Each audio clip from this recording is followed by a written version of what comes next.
काहे छूटल लीलार से पसीना है लाल, काहे छूटल लीलार से पसीना,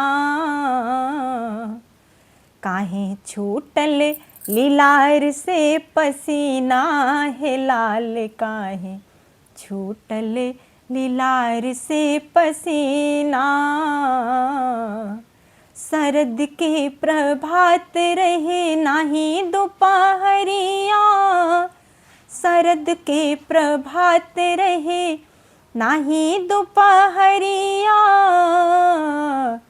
नाही रहल जेठ के महीना हे लाल, काहे छूटल लीलार पे पसीना, काहे छूटल लीलार पे पसीना है लाल, काहे छूटल लीलार पे पसीना। बाल वृद्ध मिथिला के नर नारी बहाकल, बाल वृद्ध मिथिला के नर नारी बहाकल, चलल उतान करके सीना है लाल, काहे छूटल लीलार पे पसीना, काहे छूटल लीलार पे पसीना है लाल, काहे छूटल लीलार पे पसीना। सिया जी के भूसड़ के रुन झुन के ध्वनि सुने, सिया जी के भूसड़ के रुन झुन के ध्वनि सुने,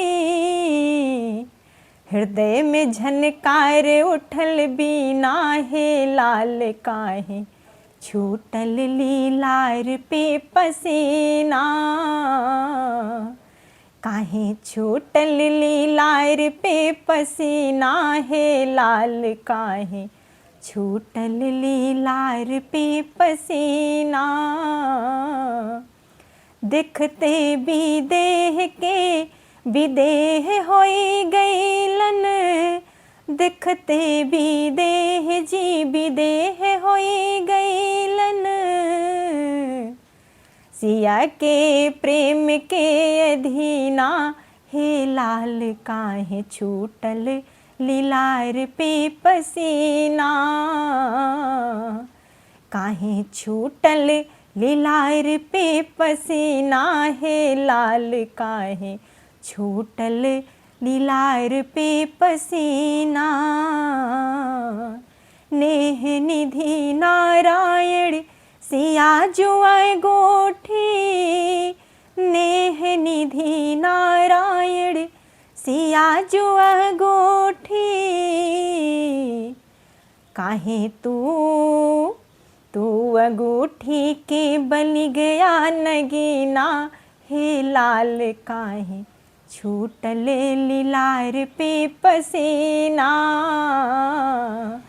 काहे छूटल लीलार पे पसीना है लाल, काहे छूटल लीलार पे पसीना, काहे छूटल लीलार पे पसीना है लाल, काहे छूटल लीलार पे पसीना। श्री सीताराम। हमारा गाना कैसा लगा कमेंट बॉक्स के माध्यम से ज़रूर बताइएगा। अच्छा लगे तो लाइक सब्सक्राइब शेयर करिएगा। श्री सीताराम।